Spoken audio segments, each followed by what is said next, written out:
মধ্যপ্রাচ্যে উত্তেজনার মধ্যেই ইরানকে উদ্দেশ্য করে তেল ও গ্যাস স্থাপনার ওপর সাম্প্রতিক হামলার প্রেক্ষিতে কড়া হুঁশিয়ারি দিয়েছে সৌদি আরব। রিয়াদে আরব ও ইসলামিক দেশগুলোর জরুরি বৈঠক পরে সৌদি পররাষ্ট্রমন্ত্রী প্রিন্স ফয়সাল বিন ফারহান আল সৌদ এক ভাষণে বলেন, ইরানে হামলা আর পার্শ্ববর্তী উপসাগরের দেশগুলোর ওপর হুমকি সহ্য করা হবে না। প্রয়োজনে সম্মিলিত বড় সামরিক পদক্ষেপ নেওয়ার অধিকার রাখে দেশটি। প্রিন্স ফয়সাল জানান, ইরানের সাম্প্রতিক হামলা ইচ্ছাকৃতভাবে পরিকল্পিত এবং আঞ্চলিক নিরাপত্তার জন্য বড় হুমকি। তিনি তেহরানকে অবিলম্বে তাদের কৌশল পুনর্বিবেচনার আহ্বান জানান এবং সতর্ক করে বলেন, আমাদের ধৈর্যের সীমা আছে, কিন্তু তা অসীম নয়।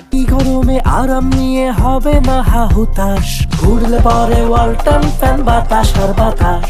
এর আগে মঙ্গলবার কাতারের রাস লাফান এবং সংযুক্ত আরব আমিরাতের হাবশান গ্যাস ফ্যাসিলিটি ক্ষতিগ্রস্ত হয়। সৌদি প্রতিরক্ষা মন্ত্রণালয় জানিয়েছে, রিয়াদকে লক্ষ্য করে ছোড়া 4টি ব্যালিস্টিক ক্ষেপণাস্ত্র প্রতিহত করা হয়েছে। সংযুক্ত আরব আমিরাতও একাধিক ক্ষেপণাস্ত্র ও ড্রোন প্রতিহত করেছে। প্রিন্স ফয়সাল সতর্ক করে বলেন, যদি হামলা অব্যাহত থাকে, ভবিষ্যতে ইরানের সঙ্গে পারস্পরিক আস্থা পুনরুদ্ধার প্রায় অসম্ভব হয়ে উঠবে।